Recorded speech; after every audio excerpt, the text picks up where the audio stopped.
Grabando, bueno, ok, ya creo que ya están grabando. Bueno, gracias. Eh, bueno, está bien. Vamos entonces a pasar a la segunda pregunta. Si ya no hay más aportes, pasamos a la segunda, ¿sí? Si hemos muerto con Cristo, ¿por qué pecamos? Ahora 8 días hablábamos de que tal cual la Biblia dice que nosotros fuimos crucificados juntamente con Cristo. Es decir, que nuestra muerte no es un hecho que tenga que ver con el futuro. Nuestra muerte, hablando respecto al pecado, es un hecho que ya pasó, dice la Biblia. Es decir, la muerte del cristiano se ejecutó el mismo día que Cristo murió. O no la muerte del cristiano, sino pues la muerte nuestra como humano, porque una vez en Cristo ya somos nuevas criaturas. Es decir, la salvación es un hecho consumado en el aspecto objetivo. Ahora, si el viejo hombre ya fue crucificado, la pregunta que sigue es, bueno, ¿por qué entonces pecamos?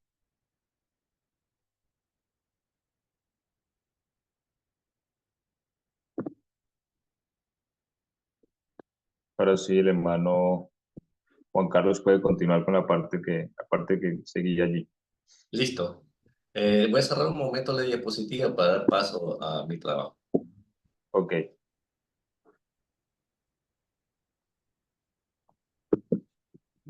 Eh, bueno, dice aquí, si nuestro viejo hombre ya fue crucificado, ¿por qué pecamos? Esa es la pregunta, ¿verdad? sí, Dice, la pregunta sobre por qué los cristianos continúan pecando a pesar de haber experimentado una transformación espiritual importante es profunda y relevante en esta materia de soteriología. Aquí explicamos algunos conceptos claves que pueden ayudar a entender esta dinámica. Primer punto. El viejo hombre y el pecado continuo, el viejo hombre y la nueva vida. Dice que en la escritura la idea de que el viejo hombre ha sido crucificado está relacionada con la identificación de la muerte de Cristo y la promesa de una vida nueva en él. Se cita Romanos 6:6 y Gálatas 2:20, en la que dice, con Cristo estoy juntamente crucificado y ya no vivo yo, mas vive Cristo en mí, y lo que ahora vivo en la carne lo vivo en la fe del Hijo de Dios, quien me amó y se entregó a sí mismo por mí. Estas escrituras enseñan que en un sentido espiritual el creyente ya ha sido liberado del dominio del pecado y ha comenzado una nueva vida en Cristo.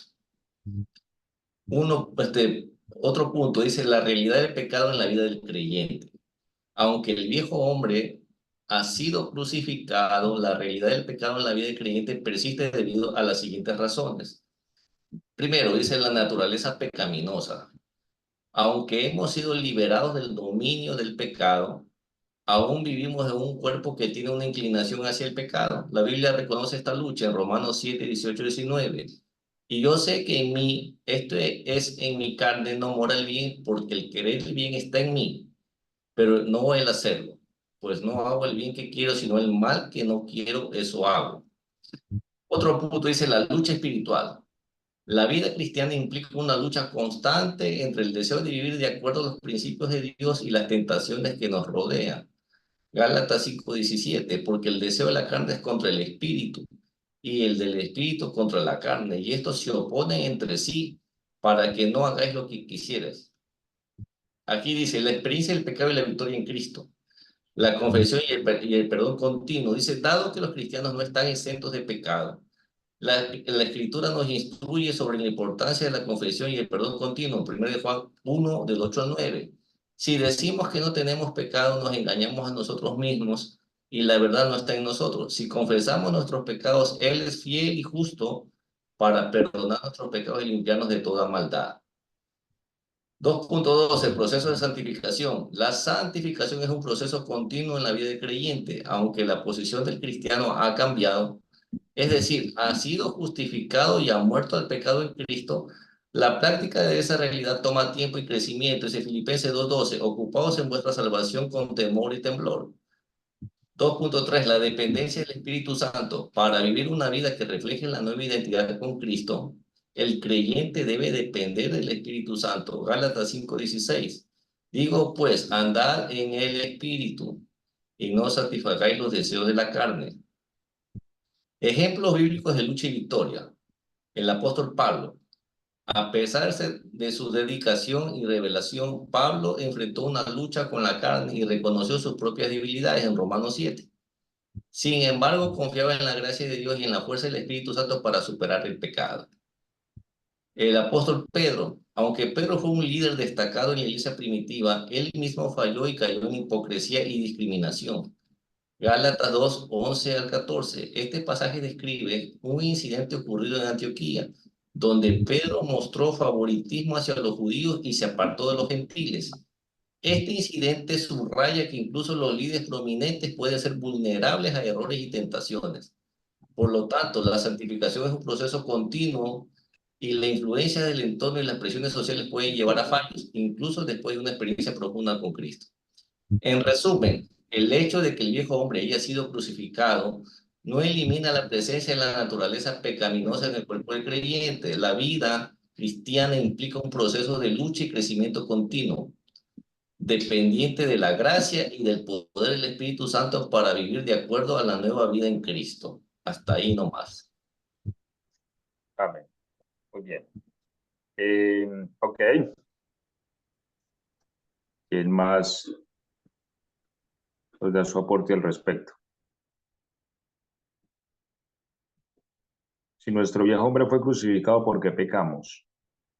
Porque el que peca es el viejo hombre, ¿no? No el nuevo. El nuevo está hecho según la imagen de Cristo.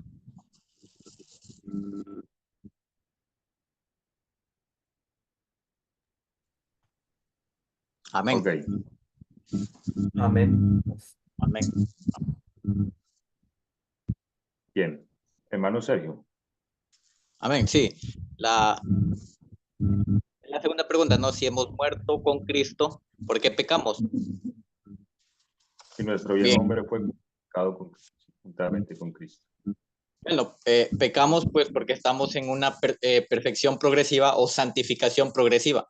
Como ya lo mencionó el texto de nuestro hermano, por ejemplo, Gálatas 5:17, que el espíritu y la carne, estos se oponen entre sí, ¿no? También Filipenses 1:6 nos dice: el que comenzó la buena obra en vosotros, la perfeccionará. O sea, hay una progresión, ¿no? Hasta el día de Jesucristo. Amén.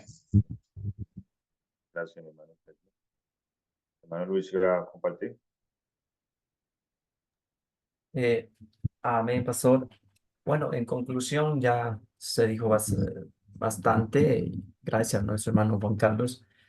En conclusión, yo diría, el viejo hombre sí está crucificado, eh, pero al momento de ser crucificado no quiere decir que ya esté muerto, ¿no? Hay algunos textos que nos especifican claro que nosotros hemos muerto a la carne, pero como decía nuestro hermano también, eso es un proceso.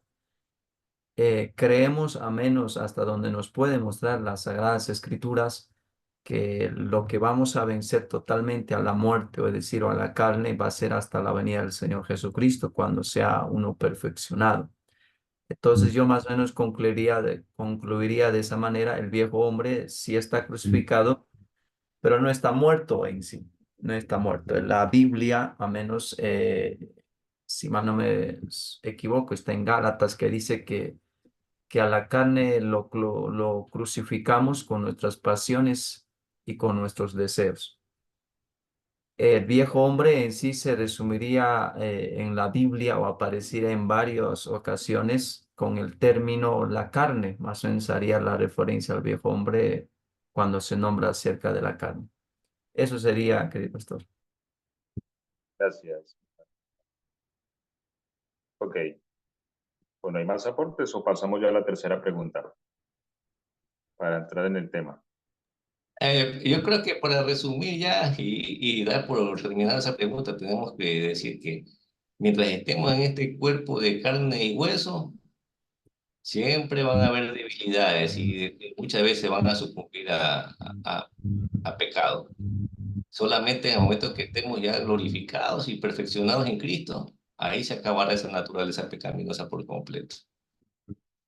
Ok, entonces ahí iríamos a la tercera pregunta, ¿cierto? ¿Puede un cristiano después de resurrección llegar a pecar en la eternidad? O nunca jamás en las eternidades y siglos.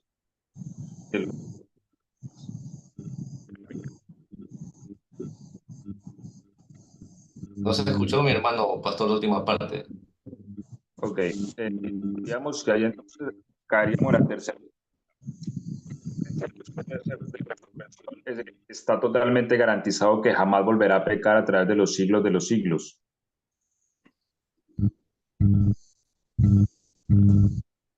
¿Sí me escucharon?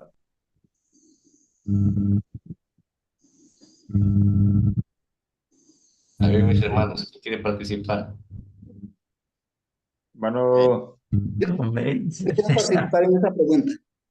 A ver, hermano Reinaldo. Bueno, entonces, en el punto 2 hablábamos de la justificación, de la salvación en los tres tiempos, hablábamos de la justificación en el tiempo pasado, de la santificación en el tiempo presente y de la glorificación en el tiempo futuro. Esta tercera pregunta habla precisamente acerca de la glorificación y de la naturaleza transformada de nosotros los creyentes. Por ende, al cumplirse el proceso completo de la glorificación y de la naturaleza transformada, según 1 Corintios 15, 42 al 43, así también en la resurrección de los muertos, se siembra en corrupción, resucitará en incorrupción, se siembra en deshonra, resucitará en gloria, se siembra en debilidad, resucitará en poder. Y también Filipenses 3:21 dice, el cual transformará el cuerpo de la humillación nuestra para que sea semejante al cuerpo de la gloria suya. Lo que significa y nos da a entender, de acuerdo a la teología paulina, que después de la resurrección, ya cumplido el proceso de la salvación completa, no habrá pecado, no tendremos la posibilidad del pecado porque nuestra naturaleza ya ha sido cambiada y también hay una liberación del pecado. Pablo enseña que la salvación final incluye no solo la liberación del poder del pecado en esta vida, que es la santificación, sino también la liberación de la presencia del pecado en la vida eterna, que es la glorificación, según Romanos 6, 6 al 7. Sabiendo esto, que nuestro viejo hombre fue crucificado juntamente con él para que el cuerpo del pecado, hago énfasis ahí, sea destruido, a fin de que no sirvamos más al pecado, porque el que ha muerto ha sido justificado del pecado. Y Apocalipsis capítulo 21, verso 4 dice, enjugará a Dios toda lágrima de los ojos de ellos, y no habrá muerte, ni habrá más llanto, ni clamor, ni dolor, porque las primeras cosas pasaron. Entonces, en la resurrección, los creyentes no pecaremos, ya no habrá relación con el pecado. Gracias. muy bien, muchas gracias, mi hermano Reinaldo. Aquí también quisiera exponer. Claro que sí, hermano Bacar. Sí, señor. Aquí comparto mi materia. Dice, a ver, vamos a ver la última pregunta. Ya, aquí está. Dice, ¿podría un cristiano después de la resurrección llegar a pecar? La pregunta sobre si un cristiano podría volver a pecar después de la resurrección física con un cuerpo glorificado es crucial para entender la doctrina cristiana de la salvación y el estado eterno. Vamos a analizar este tema con más detalle. Dice la naturaleza del cuerpo glorificado. Primero, el cuerpo glorificado y el pecado. Dice, el cuerpo glorificado en el contexto de la resurrección es descrito como incorruptible y libre de limitaciones del cuerpo terrenal. La Biblia enseña que este cuerpo será completamente transformado y no estará sujeto a la corrupción ni al pecado. 1 Corintios 15, del 42 al 44. Así también es la resurrección de los muertos. Se siembra en corrupción, se resucita en incorrupción. Se siembra en deshonra, resucita en gloria. Se siembra en debilidad, resucita en poder. Se siembra en cuerpo animal, resucita en cuerpo espiritual. Si hay cuerpo animal, hay también cuerpo espiritual. Este pasaje indica que el cuerpo resucitado será transformado y espiritual, diferente del cuerpo terrenal corruptible. Punto 2, la inevitabilidad del pecado en el estado glorificado. Dice incapacidad de pecar. La naturaleza del cuerpo glorificado será tal que no podrá pecar.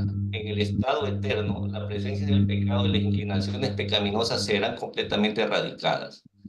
La perfección de la resurrección implica una completa liberación del pecado, como lo dice en Romanos 6, del 9 al 10. Sabiendo que Cristo, habiendo resucitado a los muertos, ya no muere, la muerte no se enseñorea más de él, porque en cuanto murió al pecado, murió una vez para siempre. Mas en cuanto vive, para Dios vive.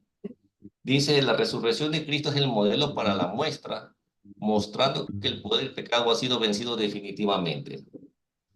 Tenemos también lo que es la plenitud de la salvación. Dice, la salvación en Cristo no solo justifica y santifica a los creyentes en el presente, sino que también promete una completa redención en el futuro. Esto incluye la perfección y la ausencia del pecado en el estado eterno. Apocalipsis 21:4.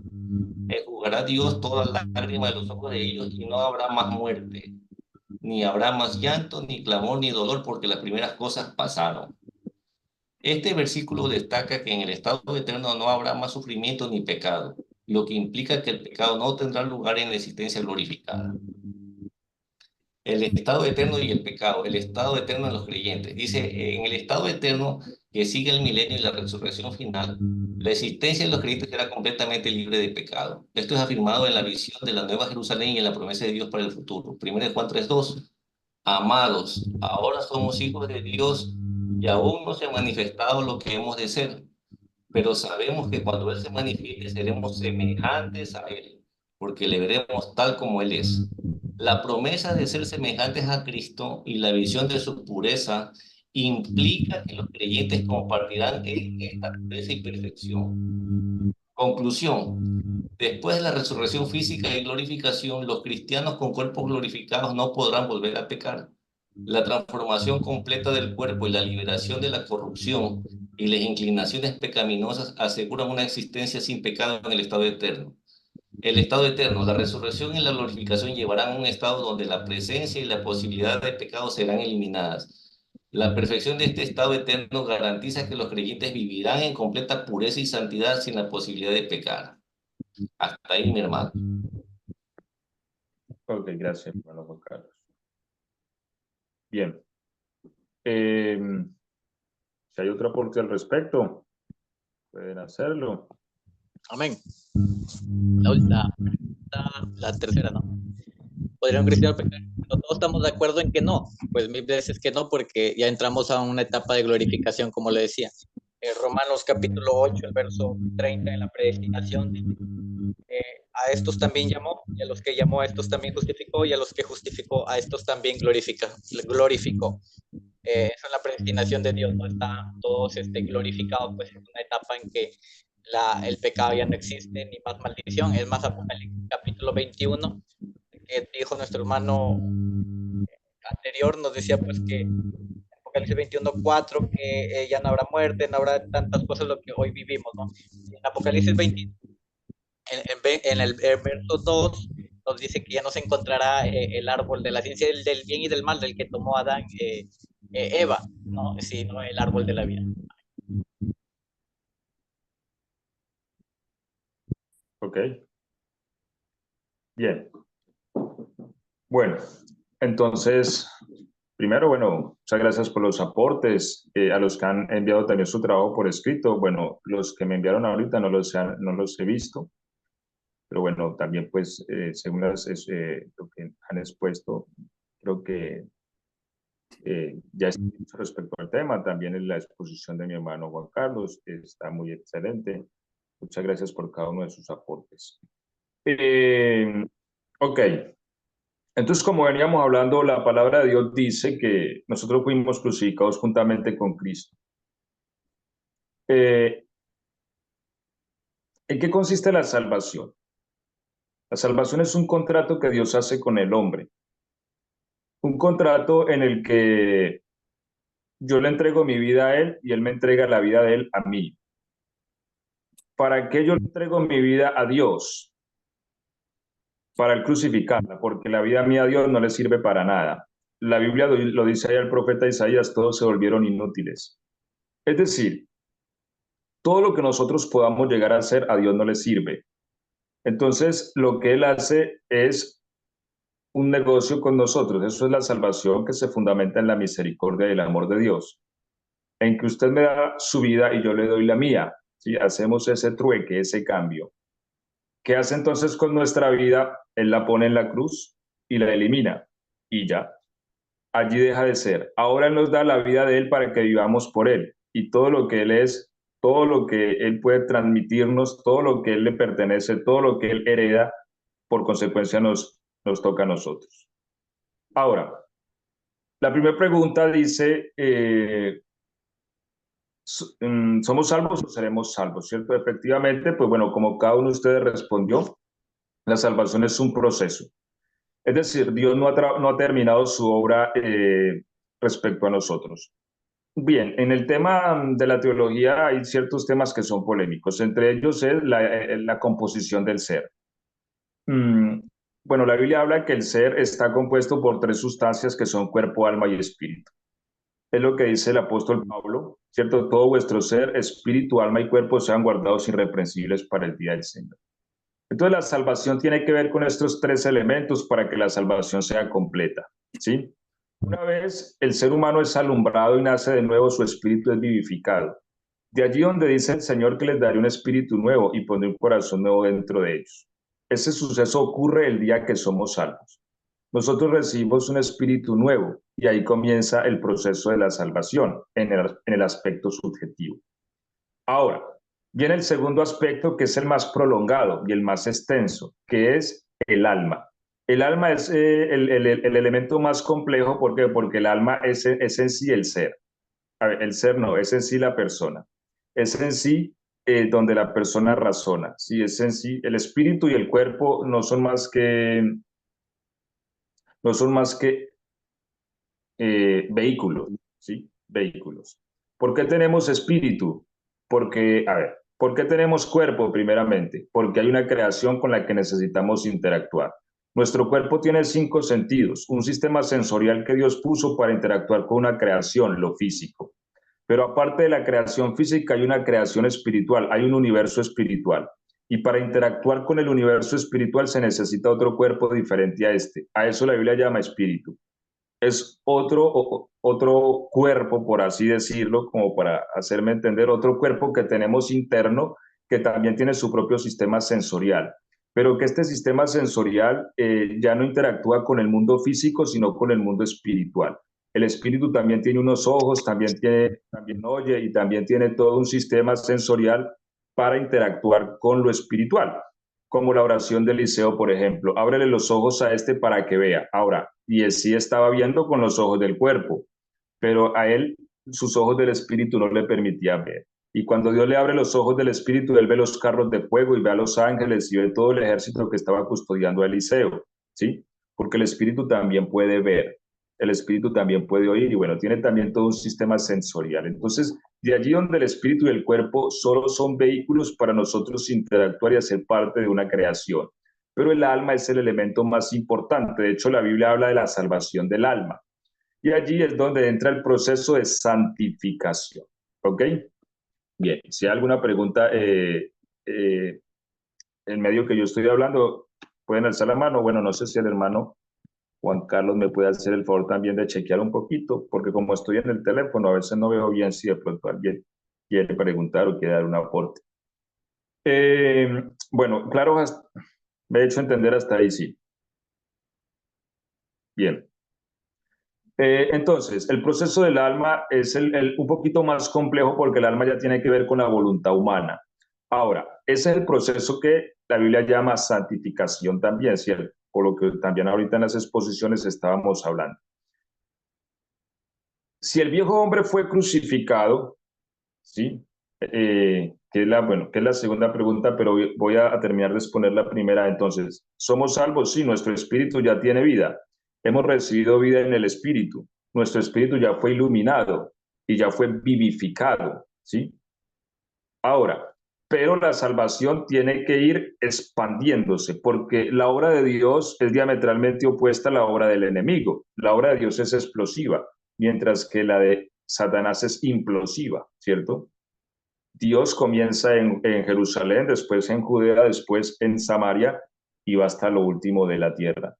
¿Sí? Mientras que el enemigo oprime, oprime y oprime, Dios es explosivo. Entonces, él primero vivifica el espíritu internamente. La palabra vivifica. Las palabras que yo les he hablado son espíritu y son vida. Cuando alguien recibe a Cristo, entonces recibe la vida eterna, ¿sí? Porque su espíritu es vivificado y viene a cumplirse la palabra que dice, daré un espíritu nuevo. Ahora, el alma necesita entrar en ese proceso de salvación. Y para que el alma llegue a ser completamente o a experimentar completamente la salvación, ella tiene que estar en la misma secuencia del espíritu, en el mismo pensamiento del espíritu, que es un poquito más complejo porque como en el alma está nuestra razón, están nuestros argumentos, está nuestro intelecto, a veces nosotros le ponemos mucha traba al asunto, ¿sí ves? Ahora, ¿qué es lo que pasa con la salvación del alma? A ver, la Biblia dice que el hecho de que mi viejo hombre, que ya lo vamos a hablar ahorita a continuación, qué es realmente la carne y qué es el viejo hombre, pero dice que el viejo hombre ya fue crucificado. Es decir, yo fui puesto con Cristo en la cruz el día que Él fue crucificado. Bíblicamente, yo ya estoy muerto. Es decir, en el aspecto objetivo de la salvación de Dios, yo ya fui eliminado. Si ves, ahora quien vive en mí es Cristo. Objetivamente hablando, eso es un hecho consumado, es decir, eso ya no hay nada que agregarle. Dios ya lo hizo, ¿sí? Pero en el aspecto subjetivo, resulta que en la experiencia nos da dificultad experimentarlo continuamente. Yo les voy a hacer una pregunta. ¿Se puede vivir un día sin pecar? ¿Ustedes qué dicen? Un solo día, ¿podemos vivir un día sin pecar? No, mi Dice el hermano, hermano, imposible. No, no se puede, hermano pastor. no se No, puede. mi hermano, ¿sabe? Porque incluso hay pecados de omisión. Sí. O sea, No se nosotros puede, no podemos... con la vista se puede pecar. Con la vista usted puede pecar mirando a una mujer, ya usted está pecando. Es verdad. O Pero, puede ok, ser, o puede ser, mi hermano, que de repente ha hecho un pecado de omisión en el sentido de que sabe hacer lo bueno y no lo hace. sí, verdad. Ok, entonces, no se puede vivir un solo día en la vida sin pecar.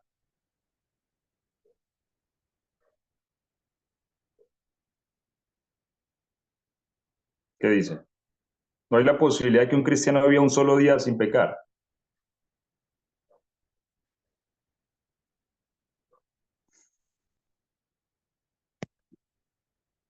A ver, Podrá haber en algunos, pero quizás mi hermano pastor a veces, usted sabe que al salir a la calle, andar uno por ahí, aunque no se quiera, uno ve. Pero lo que pasa es que mi siervo no tiene que todos los días pues en su oración pedirle a Dios que tenga misericordia y de lo que ha visto, de lo que ha tocado, de lo que ha pensado, que Dios lo perdone a uno, a mi siervo, porque todos estamos en esta carne y el avanzar no es cosa fácil. Por eso dice que un día llegaremos a la perfección nosotros, más mi hermano. mira, mi hermano Francisco, sí, señor. Ok, pero ya dijimos que algunos, bueno, ya vamos a ir aflojando un poco. Ok, bueno, a ver, ¿qué es lo que lo hace a uno experimentar el poder de la resurrección? ¿Qué es lo que lo puede hacer a uno vivir en santidad? El poder de la resurrección, no es otra cosa, nada más. Para que se experimente la santidad, se tiene que experimentar el poder de la resurrección. Ahora, para que el poder de la resurrección se experimente completamente, se tiene que llegar a la plenitud de la fe. Entonces, ¿qué es lo que define que yo pueda vivir un día en santidad o no? La fe que yo tenga, ¿sí? ¿La fe en qué? Porque la fe tiene que estar puesta en algo, ¿sí ves? O sea, la fe tiene que tener un norte. La fe en lo que Dios ha hecho. ¿Qué es lo que ocurre? Cuando nosotros venimos al Señor, nuestro espíritu es vivificado. Ahora nosotros recibimos una vida nueva. Pero nosotros, o nuestra fe no tiene la envergadura todavía lo suficientemente consolidada como para asimilar el hecho de que yo he sido crucificado y que ahora vive Cristo en mí. Eso a veces nos da dificultad rumearlo o metabolizarlo. Entonces, nosotros experimentamos una dualidad de naturalezas. Es decir, a veces sentimos a Cristo, pero a veces sentimos la carne, ¿sí? A veces experimentamos la victoria, pero a veces el pecado nos domina. A veces tenemos una semana, dos o tal vez un mes en victoria, pero después caemos, ¿sí? Entonces experimentamos una dualidad, una doble naturaleza, la de Cristo dentro de nosotros, pero también la de la carne, ¿sí?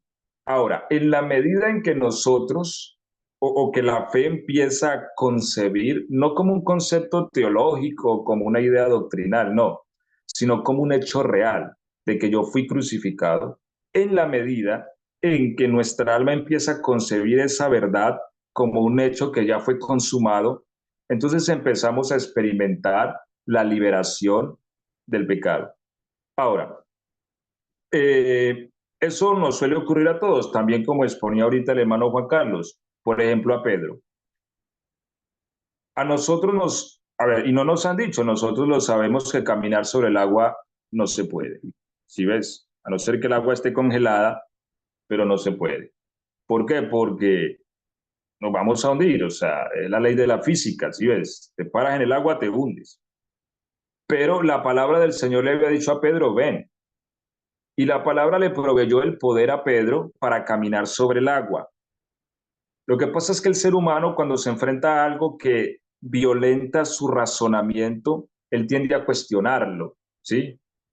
Entonces, mientras Pedro caminaba sobre el agua, él experimentó el poder de la palabra, pero su razonamiento lo engañó, y es lo que Satanás usa en nosotros, nuestro razonamiento. Entonces, Pedro pudo pensar, bueno, yo estoy a medio camino, la barca está allá y el Señor está allá, yo estoy en el medio. El mar es profundo, el viento es fuerte y las olas son grandes, ¿sí? Lo más probable es que voy a perecer. Y cuando él empieza a concebir esa idea, allí es donde su fe encontró una fisura. Y cuando la fe se quiebra, el poder de la palabra abandona. Eso es una ley, ¿sí? El poder de la palabra solo opera en la fe. Mientras el corazón está creyendo, el poder de la palabra está allí. Pero cuando la fe se quiebra, la palabra también suelta. ¿Sí? Y cuando Pedro fue soltado por la palabra, porque él dejó de creerla, Pedro se hundió. Y efectivamente estaba muriendo, porque él mismo se lo dice al Señor, Señor, sálvame porque perezco, ¿sí? Y eso era lo que él estaba experimentando, la muerte. Y el Señor lo exhorta y le dice, hombre de poca fe. Entonces, en cuanto a la salvación del alma, la define, o la experiencia completa o de la santidad la define la medida de la estatura de un varón perfecto, que eso lo hace prácticamente la plenitud de la fe. Ahora,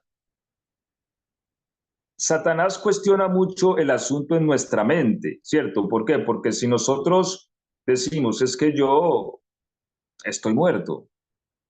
Ahora, yo les pregunto, hermanos, ¿ustedes han pasado por un cementerio? Yo estoy seguro que sí. ¿Ustedes han llegado a ver un muerto pecando?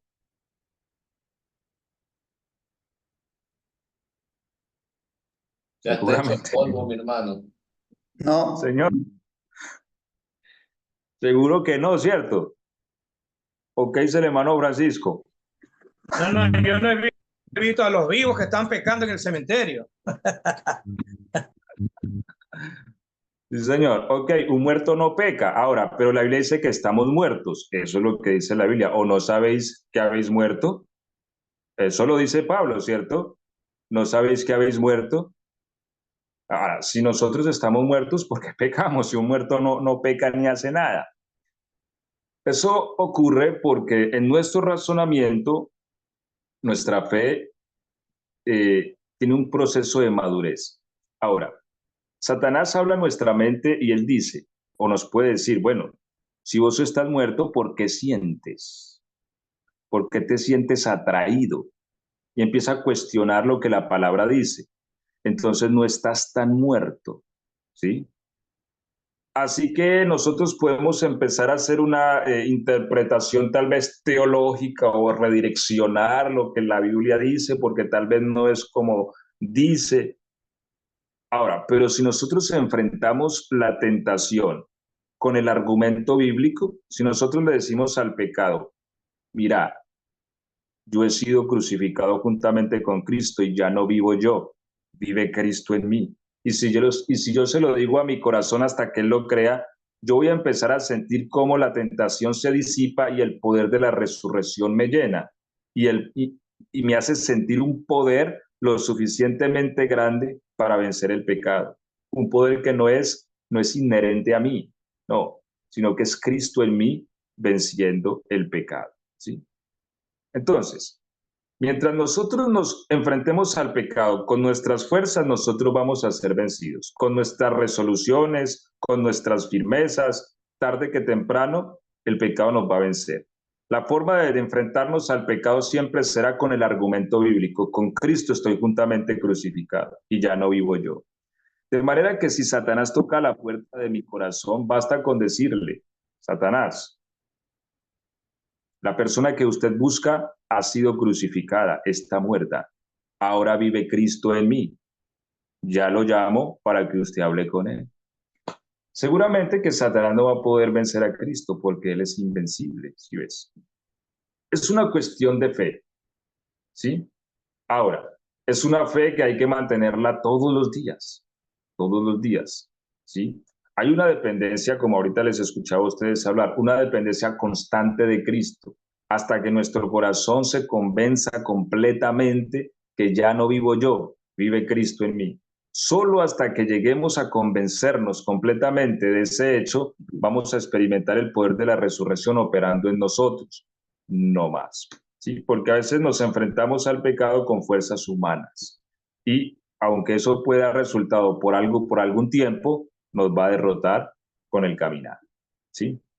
Pero el poder de la resurrección es una cuestión tan poderosa que uno siente que uno camina sobre el aire y que no hay nada que pueda vencerlo. Y yo sé que ustedes en algún momento, como todos nosotros, lo hemos sentido.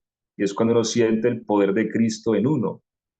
Pero a veces uno vive esa experiencia fluctuante, que siente el poder de Cristo por unos días, pero después como que baja, ¿sí? Pero la voluntad de Dios es que podamos vivir una vida así todo el tiempo en ese poder. Y el pecado no se enseñoreará de nosotros. ¿Por qué? Porque ya no vivimos en la fuerza humana, en la carne, sino en el poder del Espíritu. Ese proceso es el que santifica el alma. Y el último proceso que se manifestará, o la última acción que se manifestará en la salvación, será la liberación de este cuerpo de muerte, es decir, este cuerpo de debilidad, este cuerpo de enfermedad. La liberación completa que se efectuará en el regreso de Cristo. Y allí entonces se consuma la salvación. Por eso la salvación es un proceso tal cual ustedes ahorita lo compartían, que empieza con en el aspecto subjetivo, con la iluminación y con la vivificación del espíritu, con la santificación también del alma y la glorificación del cuerpo. Ahora, respecto a la otra pregunta que habíamos planteado, era, ¿cuál era? Ya se me pasó. La primera era, no había pecado. ¿Somos salvos o seremos salvos? esa es la primera. La segunda era, bueno, esa también, bueno, esa la estamos contestando, que si hemos sido crucificados, ¿por qué pecamos? Bueno, Después de la resurrección, ¿se puede volver a pecar? y esa sería la tercera. Bueno, el hecho de por qué pecamos, si nuestro viejo hombre fue crucificado, porque no, o sea, no experimentamos todavía la plenitud de esa fe, pero estamos llamados a experimentarla efectivamente, porque a veces nosotros también nos excusamos en el hecho de que no, es que no somos perfectos, entonces no, estamos llamados a ser santos. Y nosotros solo podemos santificarnos sobre el fundamento de la fe, de que nuestro viejo hombre fue crucificado y que ahora vive Cristo en mí, ¿sí? Ahora, muchas veces el pecado nos domina es porque nosotros no estamos del todo convencidos de este hecho y no acudimos a esta realidad poderosa que está dentro de nosotros. Ahora, respecto a la eternidad, efectivamente, cuando nosotros lleguemos a la muerte, lo que hablábamos en la clase pasada, nada puede salir de la muerte. Todo lo que entra a la muerte, de allá no sale. La muerte es como un agujero negro, ¿sí ves? Lo que entró allá, nada va para afuera. Solamente alguien puede entrar y salir de la muerte y es Dios, ¿sí? Y también eso testifica que Jesucristo es Dios, porque solo hay una vida que es indestructible y es la vida de Dios. Cristo entró y salió de la muerte dando testimonio que Él es Dios. De manera que cuando el cristiano resucite, todo lo que él llegó a hacer una vez en la carne se disipará para siempre. Y el único elemento que lo hará vivir será Cristo. Y es imposible que Cristo peque. Es imposible. puesto que es imposible que Cristo peque, es imposible que el cristiano peque, porque la vida del cristiano es la misma vida de Cristo, es que él no tiene otra vida. La vida que él tenía de papá y mamá quedó en la sepultura, quedó eliminada en el Calvario, quedó allá crucificado juntamente con Cristo, y ahora la única vida que queda cuando él resucite es Cristo. Será lo único que le hará vivir los pensamientos de Cristo, los sentimientos de Cristo, las emociones de Cristo. Todo lo que es Cristo llenará, embargará la vida del cristiano y él vivirá por esta vida. Y esta vida es imposible, radicalmente imposible que llegue a pecar. Esto garantiza una salvación eterna para el creyente. Ok. ¿Preguntas? ¿Algún aporte? ¿Algo que decir hasta ahí?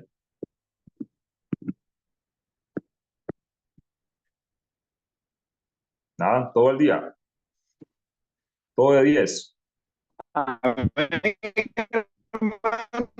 Dios le bendiga, hermano Andrés. No sé si me puede. Amén, mi hermano Milton. Sí, señor, le escuchamos un poquito ahí entrecortado.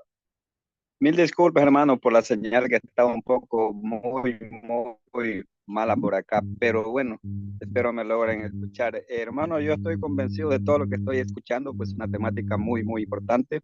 Yo en mi criterio personal, hermano, creo que Cristo hizo una obra salvífica muy completa y estoy convencido de que desde el momento que yo entendí, me arrepentí, le entregué mi vida al Señor, desde ese momento estoy siendo salvo, porque la palabra de Dios en el libro de Juan, capítulo 10 dice claramente que Él es la puerta.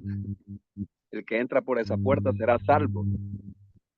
Entonces estoy convencido y acerca más o menos la pregunta número 2, donde dice que estamos crucificados en Cristo. Obviamente, hermano, nosotros dejamos esa vieja vida, esa manera vana de vivir. Ahora nosotros somos alérgicos al pecado. No sé si algunos de nuestros hermanos han experimentado que nos incomoda el pecado. Claro, no rechazamos a nadie, pero por el Espíritu de Cristo que mora en vosotros, ya no tiene ese impacto que afecta nuestras vidas y nos incomoda el pecado. Somos alérgicos al pecado, por eso el apóstol Pablo en la carta de Romanos capítulo 6 dice, ¿qué pues diremos? ¿Seguiremos pecando para que la gracia abunde? Pues de ninguna manera, porque los que hemos muerto al pecado, ¿cómo viviremos en él? Estoy convencido, hermano, de que Cristo es el que nos ayuda, el que nos estimula y que nos da la fuerza para seguir adelante y para renunciar totalmente al pecado. Creo que sí, como seres humanos, a veces por desconocimiento quizás podemos estar pecando, pero son faltas leves, como se puede decir, hermano. Ese es mi aporte y estoy convencido, hermano, que Cristo hizo la obra y nosotros tenemos que seguir fortaleciendo en esa fe para de esa manera nosotros poder ser libres. Claro, mientras vivamos en esta tierra, no totalmente del pecado, pero ya cuando estemos en la eternidad, hermano, por ninguna manera vamos a seguir pecando, porque ya somos un cuerpo glorificado. Ese es mi aporte, mi querido hermano. Dios le bendiga. Gracias, mi hermano Milton. Ok, ahora, ¿por qué entonces pecamos muchas veces? Porque nosotros no nos convencemos de la realidad de que el viejo hombre necesita ser crucificado. Ahora, vamos a la segunda diapositiva. A la tercera, por favor, mi hermano Juan Carlos. Y vamos a hablar un poco de la carne, ¿sí? Porque el viejo hombre es lo mismo que la carne, ¿sí ves? Hablar del viejo hombre, hablar de la carne, es hablar de lo mismo. Bien. Aquí dice en esta diapositiva que la carne es una moneda de dos caras. Sí. Y el problema es que ella tiene una cara linda y una cara oscura. Y la cara linda nos engaña y es la que nos impide que experimentemos el poder de la resurrección muchas veces. ¿Sí? ¿Qué es la carne? ¿Qué es el viejo hombre? Creo que en la primera clase hablamos al respecto, pero podemos definir la carne como todo lo que el hombre tiene en su propia naturaleza. ¿Sí? Básicamente es eso. Yo nací de papá y mamá. O sea, eso es carne. Lo que es engendrado de la carne, carne es. Y lo que es engendrado del espíritu, espíritu es. Yo vine a ser carne, no solamente porque a veces llamamos a la carne a lo que nos hace pecar. Bien, sí, a la carne le gusta pecar, pero a la carne también le gusta cantar, a la carne también le gusta predicar. Es decir, la carne es toda virtud que puede hacer el hombre sin la intervención directa de Cristo. Todo eso lo hace la carne. La carne tiene un poder intelectual. La carne tiene un poder físico. La carne es todo lo que yo pueda construir en mi vida, todo lo que yo pueda desarrollarme como persona. Yo en mi naturaleza, ¿sí ves? Por ejemplo, en el ser humano, en el mundo vemos seres humanos muy capaces, ¿sí ves? Impresionantes, intelectuales, gente con mucha fuerza, científicos admirables. Todo eso es carne. Todo lo que el ser humano pueda llegar a ser sin la intervención directa de Cristo es carne. Vemos cantantes que cantan hermoso, vemos oradores que hablan muy lindo. Eso es carne. Todo lo que yo pueda hacer sin la intervención directa de Cristo, lo hago en la carne. Pablo habla de esto y él dice, si alguien cree que tiene de qué gloriarse en la carne, yo tengo más. Pues soy fariseo, comienza diciendo, ¿cierto? Soy israelita de la tribu de Benjamín, circuncidado al 8º día en cuanto al tema de la ley fariseo, que era pues lo más estricto que había en cuanto a la ley, ¿sí? Ahora, en cuanto a la carne, Pablo tenía un currículo muy grande. Pablo creo que hablaba 3 idiomas.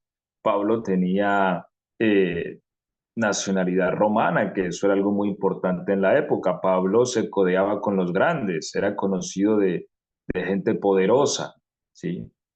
Pablo fue educado con una educación muy alta en la época. Sin embargo, él termina diciendo, todo eso lo tengo por basura, a fin de ganar a Cristo, ¿cierto? Porque uno en la vida tiene dos opciones, o apoyarse en la carne o apoyarse en Cristo, no más. Es eso. Entonces, ¿la carne quién es? La carne soy yo. Y todo lo que yo pueda lograr en mi vida sin Cristo, ¿cierto? Porque, a ver, en el aspecto espiritual, yo como ser humano puedo lograr muchas cosas sin la intervención directa de Cristo, ¿cierto? Eso es evidente, el ser humano tiene sus capacidades, pero a toda esa capacidad la Biblia la llama carne. ¿Sí? Entonces, ¿por qué digo que la carne es una cara de dos monedas? Porque nosotros a veces vemos la carne cuando fornica, cuando miente, cuando, cuando hace cosas moralmente incorrectas, ¿cierto? Pero a veces no identificamos la carne cuando está haciendo una exposición excelente y espera al final que le digan, esa exposición estuvo muy buena, ¿cierto? Porque hay cierto ego que quiere ser alimentado. Eso también es la carne. Entonces, a veces esos puntos de la carne no los hemos identificado. Y el problema es que si dejamos que vivan esos aspectos de la carne, está viviendo el mismo monstruo que nos puede llevar a cosas más oscuras. ¿Me hago entender? Claro, hasta ahí. ¿O hay alguna pregunta? ¿Todo claro? Hermano, eso vendría a ser la vanagloria de la vida. Señor, no lo entendí. Que si eso vendría a ser la vanagloria de la vida también. Claro, la vanagloria de la vida es ese orgullo, ¿sí? Que es en la carne, porque la carne es algo vano. La carne está aquí en este mundo, nosotros vivimos, pero la Biblia dice que el hombre es como la hierba y la gloria del hombre como la flor de la hierba.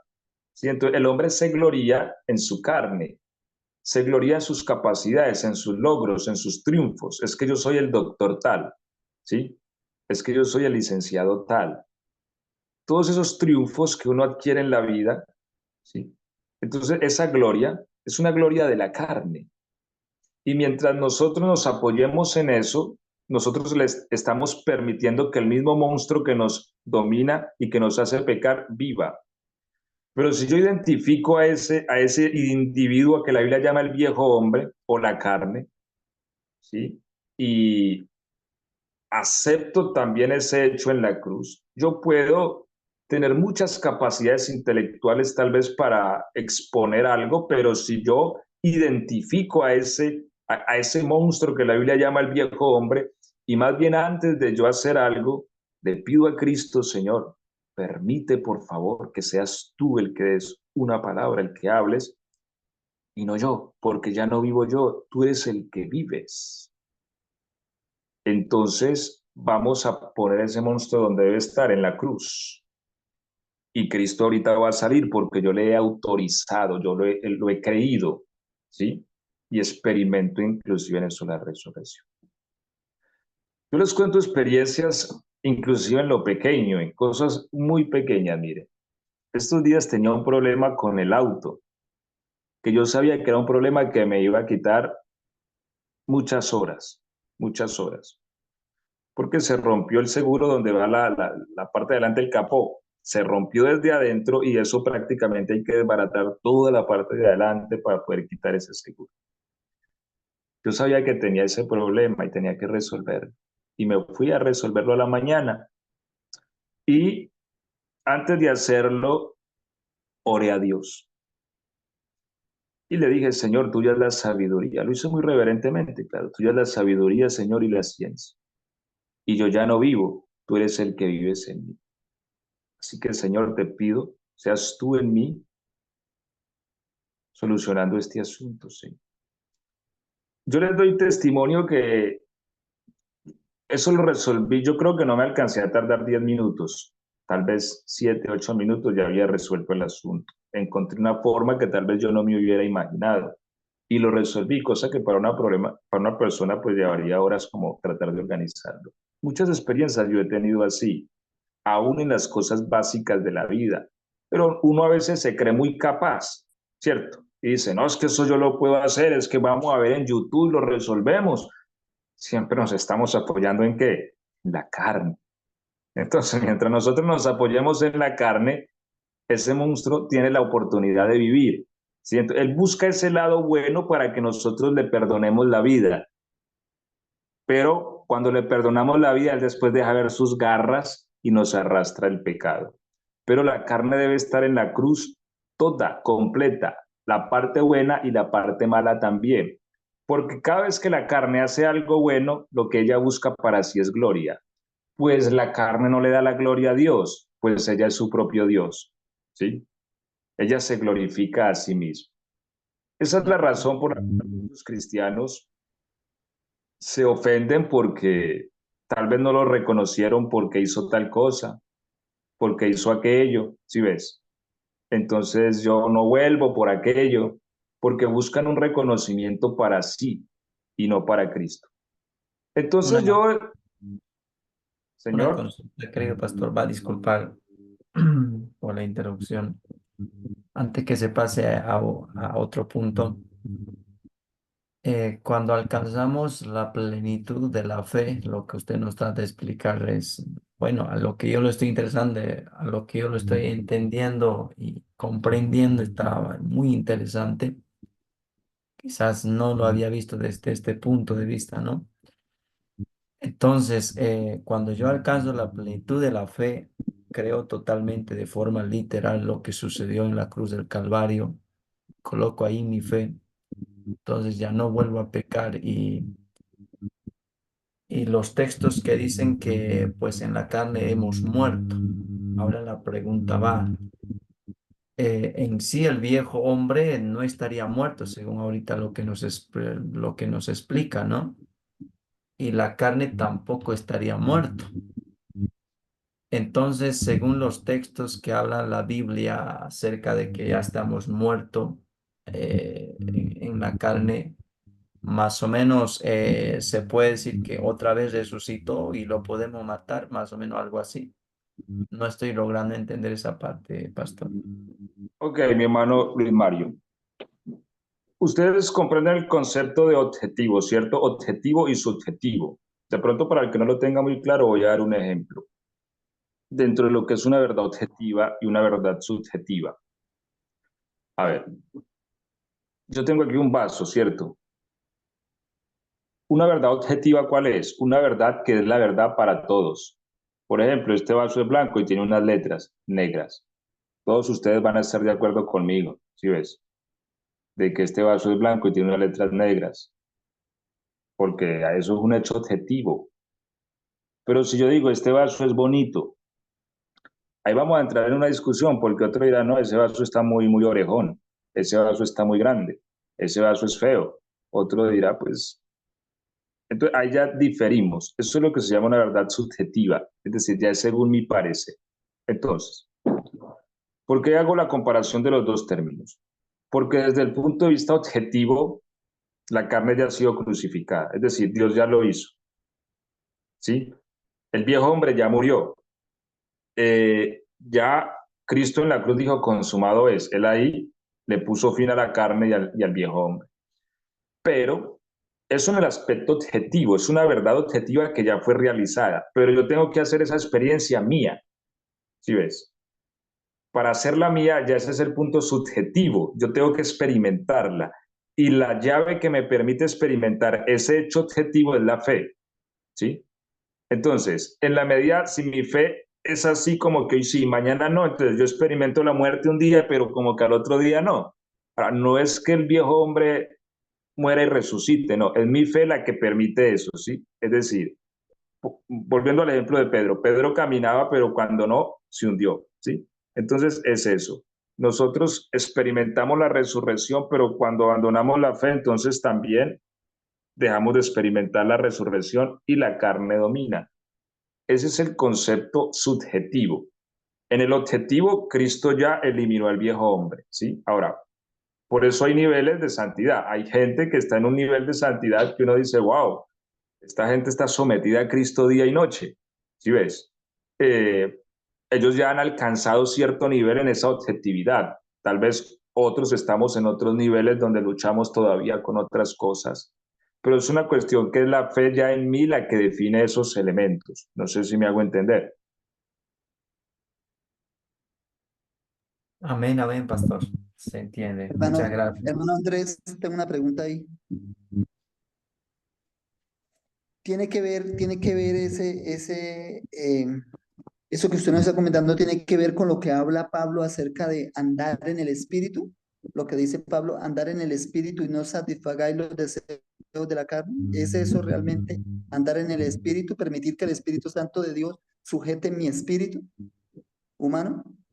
El andar en el espíritu tiene que ver con el andar en esa realidad, ¿sí?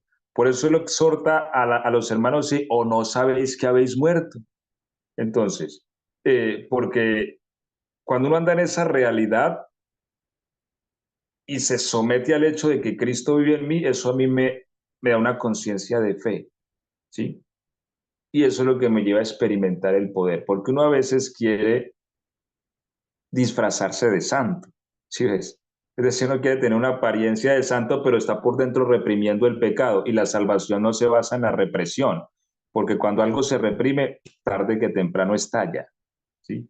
Pero cuando uno siente el poder de la resurrección, uno le puede decir al pecado no, sin problemas, ¿sí ves? Pero cuando uno no siente ese poder, uno no le puede decir no al pecado, él lo domina a uno. Es una cuestión de una realidad de fe, pero que en esa realidad de fe nosotros necesitamos una constante búsqueda de Cristo, ¿sí ves?